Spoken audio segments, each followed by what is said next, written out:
جس شخص کے تعاقب میں موت ہو اسے اس کی تیاری کرنا لازم ہے، باقی سب چیزیں راہ کی ہیں، راستے کی ہیں۔ یہ اخبار والے بھی دیوانے جو دنیا کی چیزوں کو بڑا بڑا ایشو بنا کے تمہیں بے وقوف بنا رہے ہیں۔ کوئی تو یہ کہتا، حضرت علی کی طرح پکارتا، الموت لیس منہ الفوت، سنو امام علی کی پکار سنو، الموت لیس منہ الفوت، ان اقمتم لہو اخذکم ان فررتم منہ ادرککم۔ اے لوگو، موت سے آج تک کوئی نہ لڑ سکا، موت سے آج تک کوئی نہ جیت سکا۔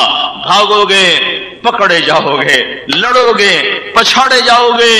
بھائیو، اللہ کو پالو، اللہ کو پالو، اللہ کو پالو، باقی دھوکہ ہے، دھوکہ ہے، دھوکہ ہے۔ آج بھی کچھ لوگ ہیں جو اللہ ہی کو سامنے رکھ کر زندگی گزار رہے ہیں۔ اگر یہ لوگ نہ ہوتے تو دھرتی پہ بجلیاں کوند جاتی، شرارے برس جاتے، آگ جلا دیتے، زمین پھٹ جاتی، کلیجہ شق ہو جاتا۔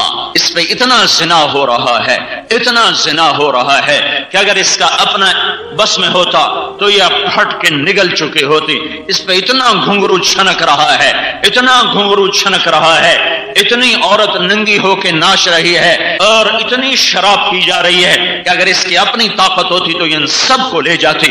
اس پہ اتنا جوا کھیلا جا رہا ہے، اتنا اس پر ظلم و ستم ہو رہا ہے۔ اب میرے نبی کا فرمان ہے، ایک آدمی کو قتل کرنے پر آسمان کے فرشتے، زمین کے انسان مل کر قتل کریں، قتل ظلم کا ہو، اللہ فرشتوں انسانوں سب کو جہنم میں ڈال دے گا۔ روزانہ لاکھوں بے گناہ قتل ہو رہے ہیں۔ فیصل آباد کے ہر گھر میں مائیں بے عزت ہو رہی ہیں، باپ ذلیل ہو رہے ہیں، اولاد پر مر گئے، مٹ گئے، فدا ہو گئے، اور وہی بدبخت اپنی ماں کو پانی پلا کے راضی نہیں، اپنے باپ کا حال پوچھ کے راضی نہیں، اپنے دوستوں کے ساتھ سوری رات وہ ننگی فلمیں بھی دیکھے گا، وہ گندے محفلوں میں بھی جائے گا، اور وہ ساری رات گھنگرو کی چھنکار بھی سنے گا، اور بازاروں کے گشت بھی کرے گا، اور بیمار ماں کو دوائی لا کے نہیں دے گا، بیمار ماں کا حال نہیں پوچھے گا، باپ کا حال نہیں پوچھے گا۔ میں حکومت کو کیا برا کہوں، یا میں فوج پولیس کو کیا برا کہوں؟ میرا تو یہ رونا ہے جب ہر گھر میں نوجوان نسل ماں باپ کی نافرمان ہو تو تمہیں جنید بغدادی حکمران کیسے اللہ دے دے گا؟ تمہیں نیک حکمران کیسے ملیں گے جب ماں باپ اولاد کے ہاتھوں تنگ آ چکے ہوں، اور ماں باپ اولاد سے ڈرتے پھرتے ہوں کہ کہیں یہ بےزتی نہ کر دے، بدبخت کہیں گریبان نہ پکڑ لے، یہ خبیث کہیں میرے سب کے سامنے مجھے بے عزت نہ کر دے۔ جب اولاد یہاں تک پہنچ چکی ہو تو پھر کہاں سے خیر آئے گی؟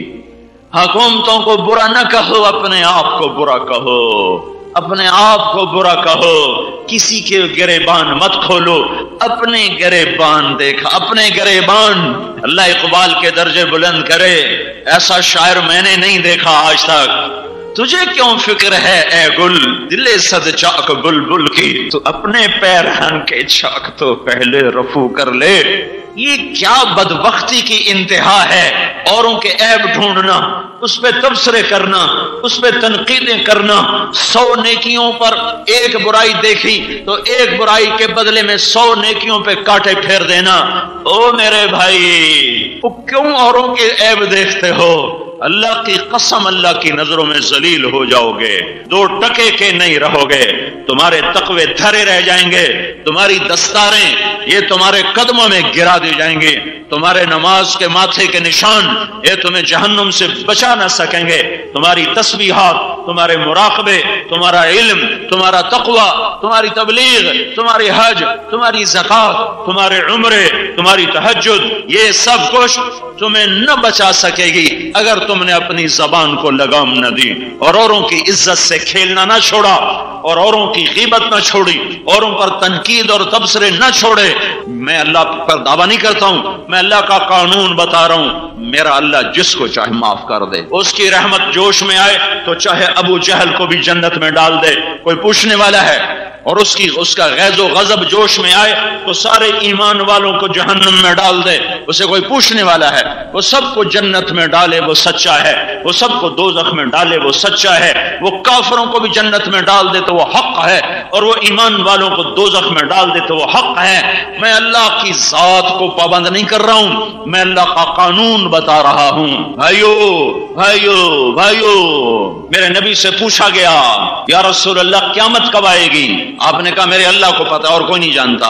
کہا یا رسول اللہ کوئی نشانی تو بتا دیں، کوئی نشانی تو بتائیں۔ تو میرے نبی نے فرمایا تھا جب مائیں ذلیل ہو جائیں اولاد کے ہاتھوں، جب اولادیں ماؤں کے ساتھ وہ سلوک کریں جو نوکروں کے ساتھ کیا جاتا ہے، تو پھر آئی قیامت۔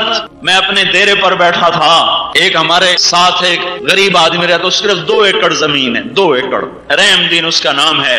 اس کا بیٹا ایک مدرسے میں عالم بن کے آیا، اس کو میرے پاس لا کر کہنے لگا مولوی میاں صاحب، مجھے یہاں جو ہمارا خاندانی لقب ہے وہ کہتے ہیں میاں صاحب، اے جڑا میرا پتر ہے نا، اے پڑھیا تو ہے پر کڑیا کوئی نہیں۔ ایسے درد بھرے الفاظ تھے، میں پگھل گیا۔ اے پڑھیا تو ہے پر کڑیا کوئی نہیں، اینو تا پیو نال گل کرن دی بھی تمیز کوئی نہیں۔ مینوں بھی وڈھیندا ہے تے ماں نوں بھی وڈھیندا ہے، سمجھ رہے ہو وان میں کروں، مینوں بھی وڈھیندا ہے تے ماں نوں بھی وڈھیندا ہے۔ اس کی کیتا ہے مولانا صاحب، میاں صاحب نے کوئی سمجھائو، کس کا گلہ کروں؟ کالج کے لڑکوں کا، مدرسے کے لڑکوں کا، کہاں جاؤں، کہاں ٹکر ماروں؟ سنو سنو، تمہارے مسائل کا حل فوج کے پاس نہیں، حکومت کے پاس نہیں، سیاستدانوں کے پاس نہیں، اللہ کے پاس ہے، اللہ کے پاس ہے، اللہ کے پاس ہے۔ اور اللہ کو پاؤ گے تو یہ کام بنے گا، اور اللہ ملتا ہے جب میں خود اپنے اندر کو بدلنے کی کوشش کروں، میں اپنی ذات میں آپ گم ہو کے دیکھوں۔ اللہ کو پانے کے لیے اب ایک راستہ ہے، ایک اور ایک، وہ ہے حضرت محمد صلی اللہ علیہ وسلم کی پاک ہستی، پاک زندگی، پاک سیرت، پاک نمونہ، پاک قدوہ، وہ سراپا پاک، وہ سراپا نور، وہ سراپا اس کا دین نور، اس کا قرآن نور، وہ اپنی ذات میں نور، وہ روشن ہی روشن، وہ ہر طرف روشنیاں لے کر آیا، سارے کائنات کو روشن کر کے گیا، خود پیڑ پہ پتھر باندھے، دان تڑوائے، ہائے ہائے میں کیسے اس کے صدمات کو بیان کروں؟ اپنا سب کچھ لٹا دیا اس امت پر، سب کچھ قربان کر دیا اس امت پر، کبھی کبھی اپنی امت کے لیے اس کا آنسو خشک نہیں ہوا، اس کا رونا بند نہیں ہوا، اس کا تڑپنا بند نہیں ہوا۔ اللہ نے حکومت دی کہ نہیں چاہیے، رزق پیش کیا نہیں چاہیے، زربفت کے عالی شان کپڑے اور محلات پیش کیے نہیں چاہیے، پیٹ پہ پتھر باندھے اور پیوند لگے کپڑے پہنے، اور ایک وقت ساری زندگی کھانا کھایا، 3 دن لقمہ منہ میں نہ گیا، 4 دن ایک لقمہ پیٹ میں نہ گیا سوائے پانی کے۔ یہ وہ شفیع، یہ وہ حبیب، یہ وہ مہربان، یہ وہ محسن رسول ہے جس کے سامنے کھڑے ہونے والے ہیں ہم، جس کے آگے جس کا سامنا ہونے والا ہے۔ تو بھائیو، حضرت محمد صلی اللہ علیہ وسلم کی پاک زندگی لے لو، یہاں بھی سکھ ہے، آگے بھی سکھ ہے۔ اس کی شفاعت کے بغیر پانی نہیں ملے گا، اس کی شفاعت کے بغیر چھاؤں نہیں ملے گی، اس کی شفاعت کے بغیر حساب نہ ہوگا، اس کی شفاعت کے بغیر پل صراط نہ پار ہوگا، اس کی شفاعت کے بغیر جنت کا در نہ کھلے گا، اس کی شفاعت کے بغیر اندر نہ جا سکو گے۔ کس سے بغاوت کر رہے ہو؟ کس سے ٹکر لے لی ہے؟ اور یہ سب کچھ وہ جانتے ہوئے بھی کہ یہ وہی ہیں جنہوں نے میرے بعد